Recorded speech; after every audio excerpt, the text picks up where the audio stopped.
Mastodon! Pterodactyl! Triceratops! Saber-toothed tiger! Tyrannosaurus!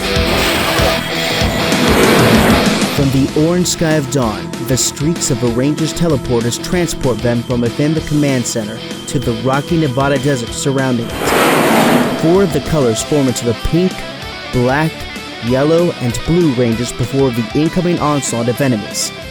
Seeing this, Goldar sneers. There they are. All forces, attack! Wait! Where is the red one? They get their answer as Jason's red beam ends on an overhanging cliff face looking down upon the battlefield. He points, but is too late as Jason raises his hand into the air. I call on the power of the Tyrannosaurus sword! Now!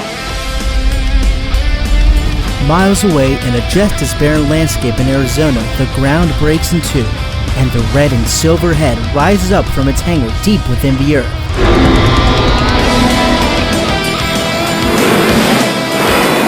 The newly installed teleportation protocols activate, and the massive dinosaur machine appears in shimmering red light to stand between the army and the command center, next to the Rangers. Yes! Good to see you, buddy! Jason uses his superpowered jump to run and leap off the cliff face, flying up and on top of the Zord, quickly opening up the back of its head and heading inside into the cockpit. You and your forces take the others. He's mine. He can wait no longer, throwing forward the control sticks and charges the Megazord for its dinosaur counterpart. Goldar, having no choice but to point his sword forward and yell to his forces. For the Emperor!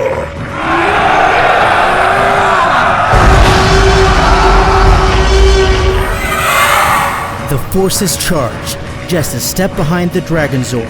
The Rangers dropping to fighting stances, as does the Rex on Jason's command and waiting for him to come to them. The golems move with inhuman speed, some on all fours as they throw themselves at their foes, the golden warriors behind them raising their weapons to fire when they are in range. Kimberly has her bow raised and fires, taking out several before they get close, but eventually they break through. The Imperial army is now firing into a fort, the Rangers leaping for cover or deflecting blasts with their weapons, while fighting the putties hand to hand when they get into melee range.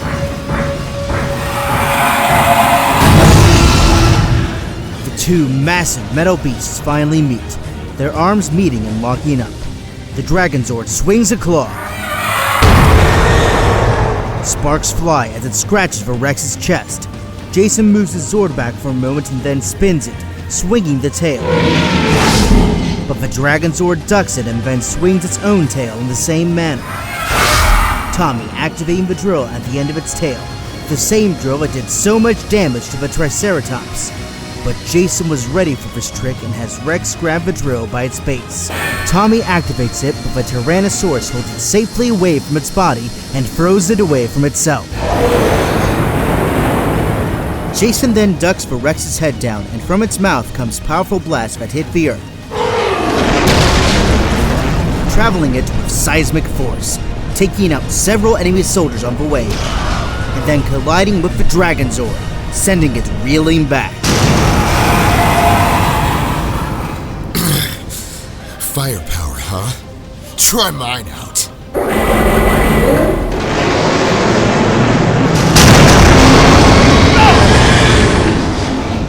The Rex is rocked as it is hit with most of the 10 Megazord finger missiles. The front of its chest plate is now caved in several places, most of its forward body black from the blasts. Warning. Critical damage to forward armor. Emergency power engaged. Hold it together, buddy! We can't give up! Below, the other Rangers are also beginning to buckle from the overwhelming numbers. They take down every man, woman, and mutant that comes from them, but eventually, the sheer number of the horde begins to break through. Zack crying out as a laser blast from an Imperial warrior strikes him directly in the chest plate, sending him down. Zack! Trini calls out as the sword of a golem comes down at her. She blocks it with her daggers and then strikes it across the chest and face to end its unnatural life. Yeah. Behind her, Zack struggles to stand, then is tackled down by Goldar, who charges him, driving him into the ground. He then brings his massive hands up around his throat. But Zack is able to bring up a knee to the gut and a blow to the side of Goldar's ribs to break his grip, reaching out and able to grab his axe and bring it up into Goldar's head. His helmet is cracking as he stands, Zack pushing himself up to do the same. A drop of black blood now covers the alien's cheek. He grins. Was that your best shot, boy? Zack charges for him with rage, swinging in his axe. Goldar blocking it with his sword, and they once again engage in a lethal dance. By them, Kim has just taken out Soldier with her bow, when a flashing, boomerang-shaped object flies and strikes her bow, breaking it in half. She drops it as a flashing weapon flies back around into its owner, Scorpina. Kim tries to recall her bow, but it fails, the weapon phasing away, needing time to recharge. Uh-oh. Didn't know that's how that worked. Oh, I'm sorry. I keep breaking things of yours, don't I? Oh, I've had enough of you, bitch! Kimberly now calls on her blaster, raising it, and fires. Scorpina diving out of away from the shots as Kim moves in on her. Billy and Trini, meanwhile, continue fighting off the horde. They just keep coming! Keep at it. Not many left. He doubts her confidence but keeps on fighting. Meanwhile, Jason moves the Tyrannosaurus at best speed to avoid most of another volley of missiles from the Megazord. He then presses the command for the massive beast to push off up into the air and bouncing on only its tail. It then comes down at full speed and drives both feet into the Dragonzord's chest. The Dragonzord hits the earth with force. Yeah! Gotta remember that trick.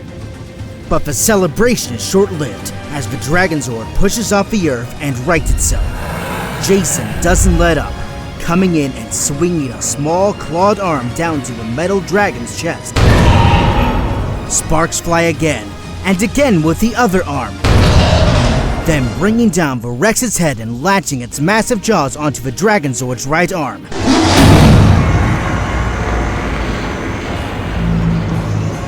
Servos and hydraulics whirling as the Tyrannosaurus bites down, the metal of the Dragonzord's arm starting to buckle. Tommy brings up his sword's other arm and grabs the Tyrannosaurus, trying to pull it off. He eventually succeeds, but when the Rex's head falls away, it does so with a massive chunk of the outer shell of the arm.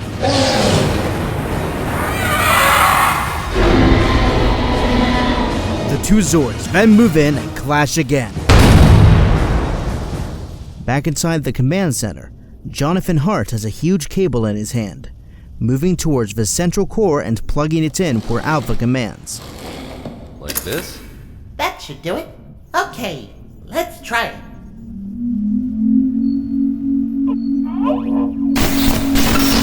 Whoa! I take it that didn't work. Ay. Oh dear, oh dear, oh dear. The core has overloaded. We need to replace the fuses. They were all burnt out when it was destroyed. How long will that take? Let us hope not too long. How's it going out there? Could be better. How bad? It could be worse. Zordon can help. Let's get to work. Start by removing the outer casing.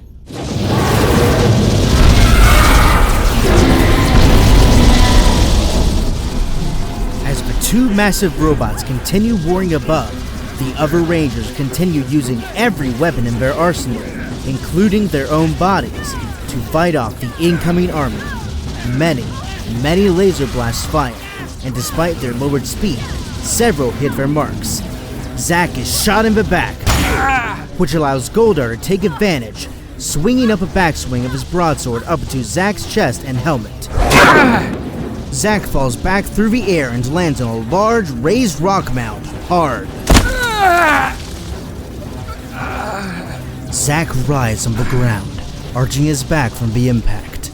His helmet is now cracked, a large section of a visor gone, revealing his bloody and bruised right eye and upper cheek beneath. Goldar now storms in, raising his sword up into the air. No one can save you this time, Zachary. Goldar swings down to finish the Black Ranger, but at the last second, Zack raises his right arm, his axe appearing enlightened it. The weapon fully recharged from the earlier volley. Goldar suddenly halts his swing. Too late. Game over. Goldar is blasted straight in the chest by the cannon end of the axe, sending him flying across the battlefield and falling still when finally he lands. Zack falls back onto the rock, spent for the moment. No! Scorpina cries out, seeing this, the distraction stopping her from seeing Kimberly fly through the air and drive a spinning kick down into her head, sending her falling down hard to the ground. Kim sneers, moving in with her blaster aimed down at Scorpina's barely rising body.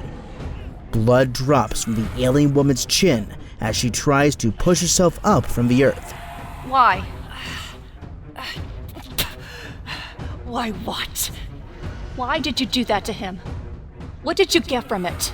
Across the battlefield, Goldar finally rises to a seated position, his armor a blackened, smoking husk, his helmet smashed and his face bloody. He can barely move, but pushes himself to his knees, his eyes growing wide as he sees what is happening ahead of him. No. Love. His loyalty, his love forces his broken body to stand and begin to stumble towards the two women. He is now able to overhear the conversation, and when he hears his wife's words, he stops with a start. Pleasure. What else? You've seen how he is in battle. He's glorious. He's your puppet. He was good. He was kind. You twisted everything he was and made him your evil slave. Wasn't his mind enough? You had to take his body too. It was there to take. You should have tried harder to keep it. Who was there to take? What are you waiting for, my love? Kill her. Oh, yeah, right. You two are a thing. You don't know? No. What? She slept with Tommy. She's trying to confuse you with lies. Kill her. You would dare try to turn me against my wife? We have a bond you humans would never understand. Goldar sneers, raising his sword above his head to charge in. Kimberly swallows, aiming her blaster at him now. Think about it, ugly. Why would I make it up? Why would I care? Goldar hesitates, not noticing as behind him, Billy and Trini take up the last of his engaged forces. Billy now noticing the situation and coming towards them as Trini runs over to Zack. Zack! I'm okay. Oh, man. I thought I got him. You did enough. He doesn't look hot. Billy now reaches Goldar, raising his lance at him. Drop it! You think you've won? This was just the beginning. With that, he presses his wrist-mounted comlink. Beta team, move in. Second wave deploy now. The Rangers look around in disappointment and despair as over 100 more golems teleport in. And in the far distance they see the second half of the Golden Warriors move in. Billy is now realizing he and Trini had only engaged about half the golden armored soldiers they had seen on the screens when the attack began. More putties. They've been stockpiling for this. Don't give up. We got this. We just gotta hold him off until Jason can take down Tommy. In the moment of distraction, Scorpina takes her chance, scrambling and reaching over for her curved sword on the ground beside her. But Kimberly sees it and fires, hitting her in the chest. Kimberly notes Scorpina still moves, writhing in pain on the ground. She steps forward, aiming her blaster for Scorpina's head. She thinks about finishing the job. But behind her, Goldar now makes his move, engaging Billy and Zack and swinging a sword to finish Zack off. But Billy is able to throw him off balance with his lance, allowing Zack to drive his axe down to Goldar's damaged armor. They move in on him as he falls, but it is too late. Guys, the Goon Squad. Trini now takes it to the reinforcements, the 3 others moving in to back her up. They fight with everything they have, but the numbers now begin to totally overwhelm them, this time unable to fight them back. Above, the Megazord gets a good shot for its drill tail into the Tyrannosaurus, sending it falling to the earth.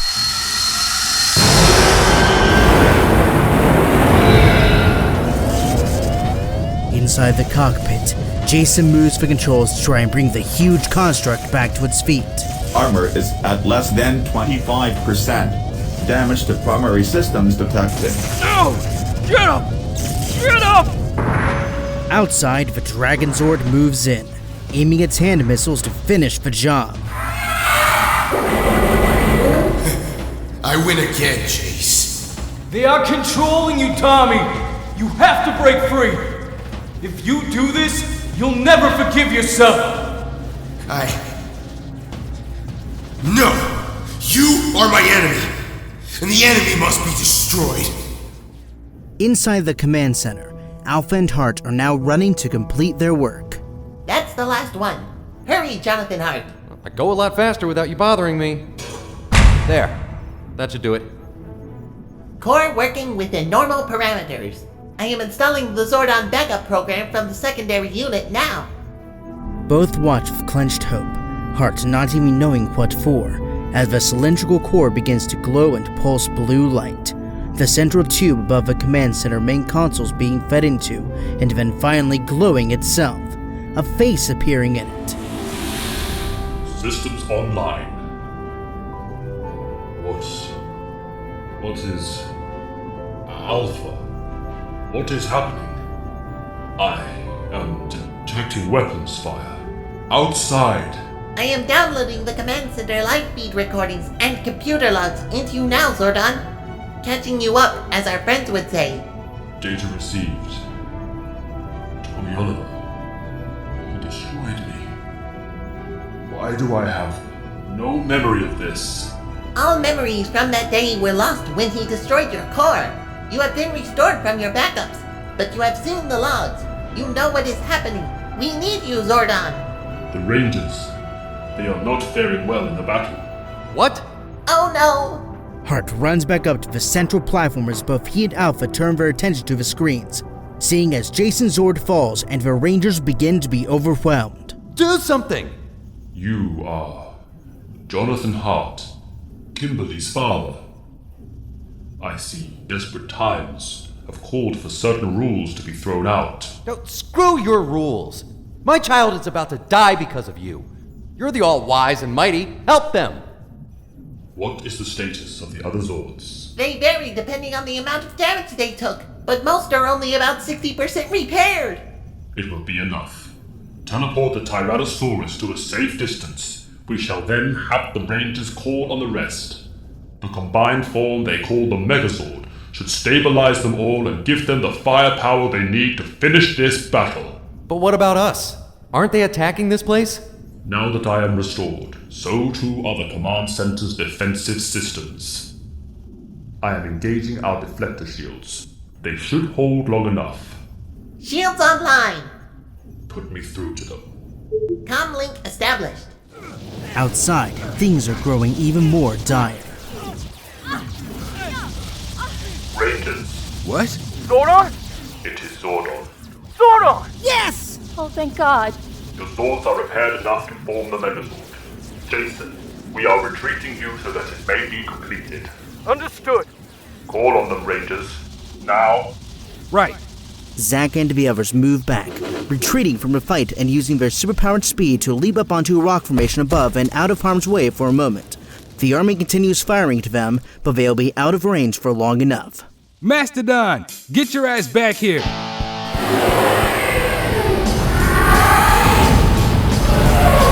Pterodactyl!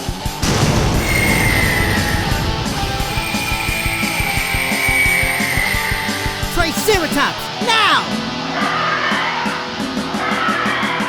Saber-toothed tiger. Kitty, hear me. From all corners of the globe, hangars open and the Zords emerge in various stages of repair, but their outer shells are whole once again as each of them teleport into battle. Ahead, the missiles in the Dragonzord's hands have loaded and are ready to fire. Enough stalling! Any last words? Yeah, Megazord power! What? Tommy's eyes grow wide beneath his green helmet as the Rex teleports away. No! He fires the missiles, but it is too late. They hit the earth behind where the Zord was harmlessly. Coward! A little more than a mile away, the Tyrannosaurus appears back on its feet as it is joined by its 4 allied machines, each now piloted by their respective ranger. You guys okay? Well, I have a cockpit to sit in. Me too. Though, I have a lot of red flashing lights here. Mine keeps warning me to land. Tyrannosaurus isn't in the best shape itself. But like Zordon said, it'll be enough. Ready? Yeah, ready. Let's end this thing. Alright, let's bring them together! Power up your crystals! The Power Rangers all bring up their coins, moving their hands across as they have done many times before, and forming colored crystals of light in their respective colors, then drive them down to the right place on their consoles. The sequence begins.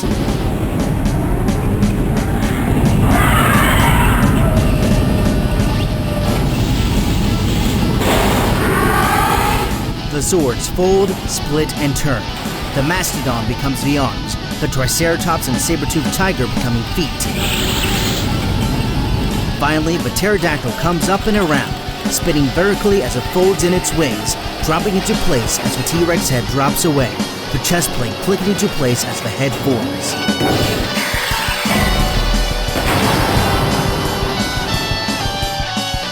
The Dragonzord and forces below now move in on the command center. The missiles fire, hitting the shields.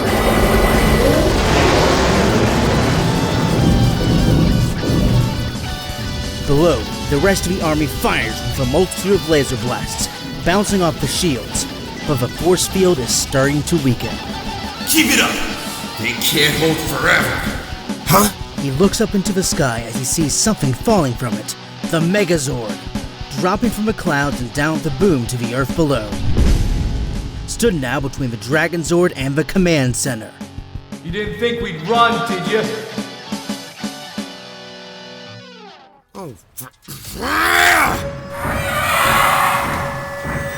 With a rage, the Green Ranger throws the controls forward and sends the Dragonzord charging for the humanoid Colossus. But in the seconds before he gets there, the Megazord fires blasts from its eyes, sending huge sections of the army flying. The putties melting back into clay. The Dragonzord now tackles into the Megazord, pushing it back and then slashing it with its hands. The Rangers moving the Megazord's arm up and catching it, then bringing up the other fist to punch the dragon in the jaw. It falls and rolls on the ground from the impact. Below, Goldar stands, groaning as he holds his battered body and looks up at the sight. It would seem it is time to leave, husband. Scorpina comes up behind him. We have not lost yet. They have their full powers back. And you heard them, their mentor too. It is over. Is it true? What? Were you unfaithful? Did you lie with the human? I would never. The truth! Moment of weakness. Goldar closes his eyes. But you know it was a means to an end. I did to get into their heads. You know my love is only for you. Goldar says nothing, just growls beneath his breath. Scorpina places her hand on his shoulder. Come, we will escape together. We can hide somewhere on this world. Goldar again does not speak, but then suddenly, swiftly throws her arm from him and kicks her in the chest. She falls, and he brings his sword to her neck. You betrayed me! What are you waiting for? Do it! End me! No. No, that would be too honorable a fate. I will leave you here for them. What the humans choose to do with you is their business. But whatever it is, you deserve it. And you are mine no longer. He strikes her with the blunt end of his sword, knocking her out cold. He then presses the correct sequence on his wrist and teleports away in white light. His former love laying motionless and exposed in his wake.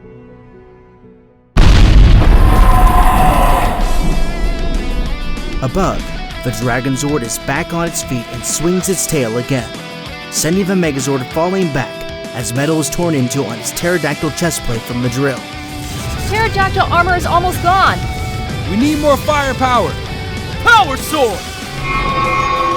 At Jason's command, the mighty combined Zord's long silver sword appears in its hand, the Zord rising back to battle. The Dragon Zord comes in again, right into a slash from the sword, splitting its breastplate right down the center. It falls to the ground, power failing. Give it up, Tommy. It's over. It is not over until you fall at my feet. Tommy brings the Dragon Zord up again, the Rangers now sending away the sword and coming in, the Megazord picking up the Dragon Zord by its tail and swinging it around, throwing it. It falls, crashing down through a high cliff and lays still. Now it's over. But that is still not enough for a Green Ranger to give up. From the Dragon Zord head entrance hatch, they see Tommy emerge, then drop down to the ground below. He points his new sword up at them and calls out in rage. Come out of that thing and face me like a man! One-on-one! Me and you, Jason! May the best man win! Jason, no, it's a trap! Don't worry, he's got no more tricks. And I owe him for what he did. Jason, to Chip. I'll try. Stay put until I call you. But... Stay put until I call you. The Red Ranger drops from the head of a Megazord, landing with perfect form before the Green Ranger and calling upon his own sword. You have more lives than a cat, Jason. No. I've got friends. And they were yours too once. Try to remember. Friends? You hated me! You were greener than this armor that she chose me over you! And they all smiled and pretended to be my friend, all the while hoping she tossed me aside for you as well. That's not true! No? Then why didn't we share 2 sentences until I got my powers, huh? Why did you avoid me all night at the party? Okay! Maybe you're right about some of it. I was jealous. But I never hated you. What I said to you the other day, I meant all of it. I was happy for her, and I want to be your friend. We all do. We want the real you back. I don't need friends. I have an empress. Look around you. She's lost. Not as long as I still live, she hasn't. With that, Tommy charges for him with the Sword of Darkness, Jason bringing his sword up to block it. The two trade swings and blocks for a moment until Jason brings up his foot and kicks him away.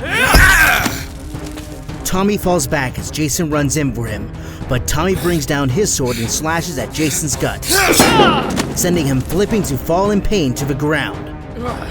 Jason struggles but rises, blocking another swing of a dark sword, throwing his own up and slashing to drive Tommy back as he stands. He takes a back fist to the helmet, but responds with bringing down his power sword. The two weapons clash again, Tommy heaving to throw Jason off and on the back foot again. Jason, I have analyzed Tommy's powers. They are fading. But the sword he is carrying is generating enough energy to stabilize his powers somehow. Destroy the sword, and he will be vulnerable. Right! Jason now leaps up and into the air, coming down with a flying kick which sends Tommy falling back to the sand. Jason then calls on his blaster, bringing it up to fire as Tommy rises, but Tommy answers by bringing up his dragon dagger and plays it. What? That activated something in his dragon shield, the gold armor glowing green as it is reinforced. No more tricks. Me and my big mouth. Jason fires, but the shield deflects a blast as Tommy walks forward, sending them back at Jason. Whoa! Jason combat rolls to avoid them and to fire again. Again, the same result. Jason again rolls to avoid them. He stands and risks charging, but Tommy places a sword of darkness onto the earth, and from it across the ground comes a seismic blast that sends Jason flying and back down hard.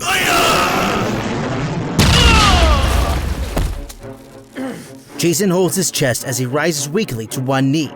Yield! Give me your coin and I'll... Tommy cries out, arching his back and falls, having been shot in the back by Kim. Kimberly!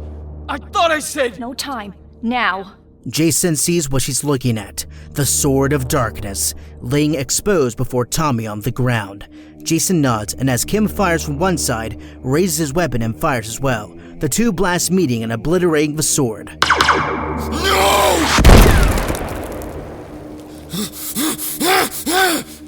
No! Tommy stands and turns, charging for Kimberly in a rage, but his armor flickers, his powers failing. I have to finish this! I have to defeat the enemy! You all must die! I have to kill you! His powers flicker again, and then one final time before his armor dissolves into green light and is gone. Tommy falling to his knees. No! I can't lose! I can't! I must... Like I said, I have friends. And that's why we'll always win. You cheated!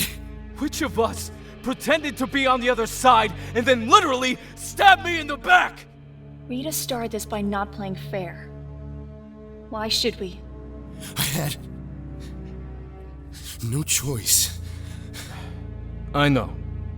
We'll save you, Tommy, I swear. I'll see you soon. With that, Jason swings down a fist, striking Tommy in the back of the head, his vision going black as the ground rushes up to meet him. When it returns, he feels different, lying in what looks like a medical room of some sort. He groans and looks around, feeling a sore pain at the back of his neck and on various places on his head. Rangers, he's awake! Tommy? Tommy, can you hear me? What? What did you... Alpha removed all the devices in your body. Including the control chip. You're free. I know what they did to you. I know that you still have their conditioning in your head. But you are strong. You can fight it. What did I do? Tears now well in his eyes as he closes them. All those people! What I did to you! That wasn't you. They made you. She made you. I can't think right now. I need to go home. I need to see my mom. Okay, that sounds like a good idea. Maybe being normal will help you be you again. I don't know who that is anymore. What else do you need? Tell me. I need to be alone. All of you just leave me alone. I want to go home. Of course. If you can walk, please then follow me. He stands, Kimberly running to his side to help. He throws her arms off and pushes her away. I said leave me alone! All of you! Back off! Alpha silently leads the way out of the room. Tommy follows. He doesn't even look back at the others, unable to meet their eyes for the dreadful shame he feels. Kimberly now bursts into tears as Jason holds her. Shh, it's okay. He just needs time. Tommy departs, the group now gathering in the main chamber before Zordon. Rangers, I am most proud of you. This was our darkest hour, and you braved it, despite the personal cost. Without you, Alpha and I would be no more, and Pandora would now control your world. What now? Is it over? For the moment, yes. Until reinforcements arrive, Rita no longer has the resources or the manpower to launch another attack. The Earth is safe. We did it. I say we beam up there and finish her off. At least turn her over to the government. And what would that accomplish? That would be nothing more than revenge. Pandora is toothless. She will either retreat or call for aid. Either way, her invasion is over. There is no need to risk yourselves any further needlessly. Good. Then you can leave my daughter out of it. I beg your pardon? Dad? Hey, let go! Kimberly struggles as her father grabs her arm and removes her watch teleporter, throwing it to the ground towards Zordon. If the Earth's safe, then this is over. You will not involve Kimberly ever again. You hear me? I said for now, Jonathan Hart. No matter what Pandora does, Zedd cares for nothing more than the power of the coins. He will come. Yeah, but not for a while. Which means you can find another Pink Ranger. We are not sure the coins can choose another. Figure it out. We're leaving, now. Dad, no! Enough, Kim. It's over. You did your bit. I'm proud to have helped, but I won't let you risk your life for this alien thing anymore. Not that now he doesn't need you. But Send us home, Alpha. Now. Oh, as you wish. I will not try to stop you, sir. But know this. One day, a greater evil than Pandora will come, and the world will need the Power Rangers. Good luck. I mean that. But we are done.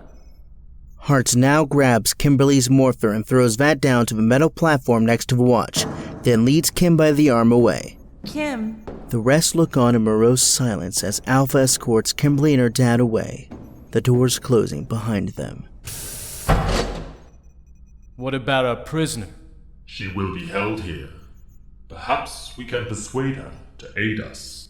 Yeah, I don't think so. They left her behind.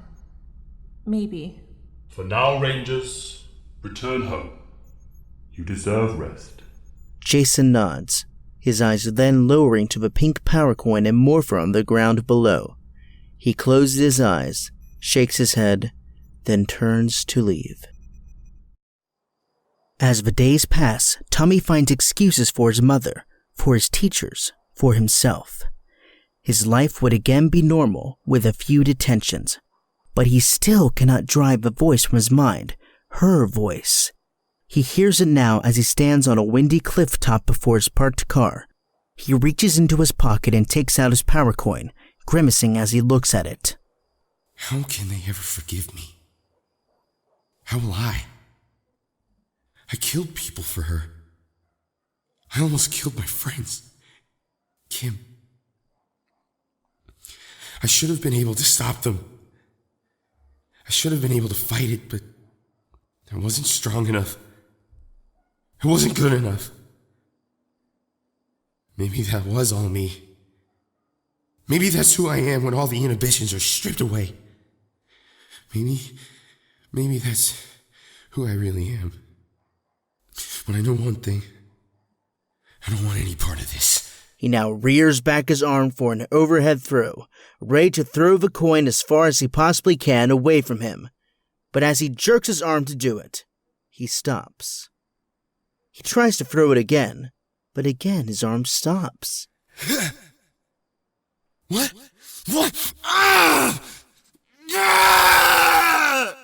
He screams at the top of his lungs, his voice echoing all around, but lowers his arm, giving up on the attempt. Deep inside him, he hears another voice, one stopping him from throwing the thing away, one that tells him he may need it again someday. He exhales and places the coin back into his pocket, returning to his car and driving away.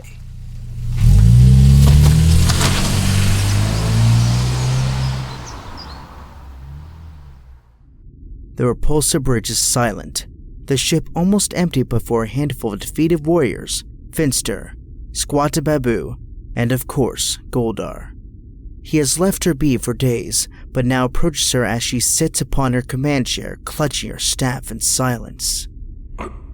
I know. We failed.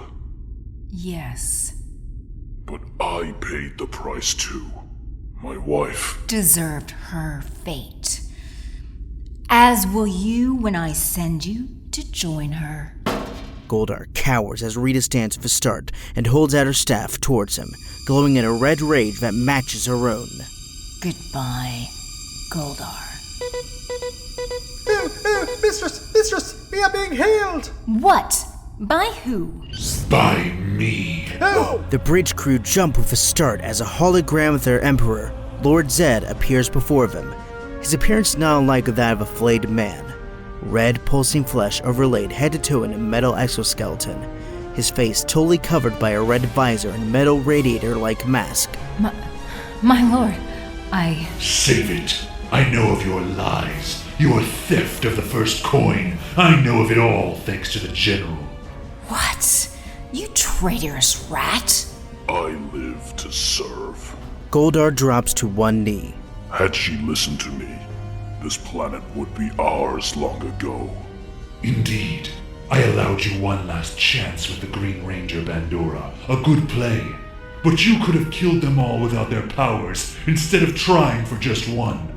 And your minion couldn't even do that right. I wanted the coins. For you, of course. And would you have had difficulty taking them from corpses? I did not want to risk. You know their identities, and yet you are not at their homes right now, killing their loved ones. You are weak, Goldar.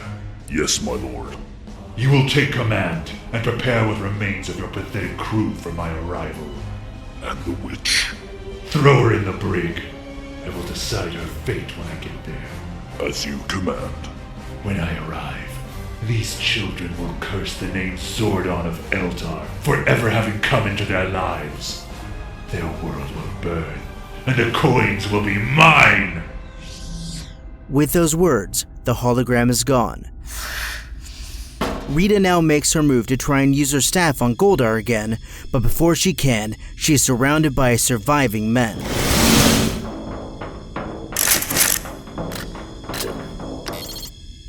You may get me, but you don't know what that thing can do. Their weapons, however, I know what they will do to you. Drop the staff. Rita sneers, but knowing she is beaten, exhales and does so. Letting it fall to the deck, the warriors moving in and taking her away. Take her to the brig.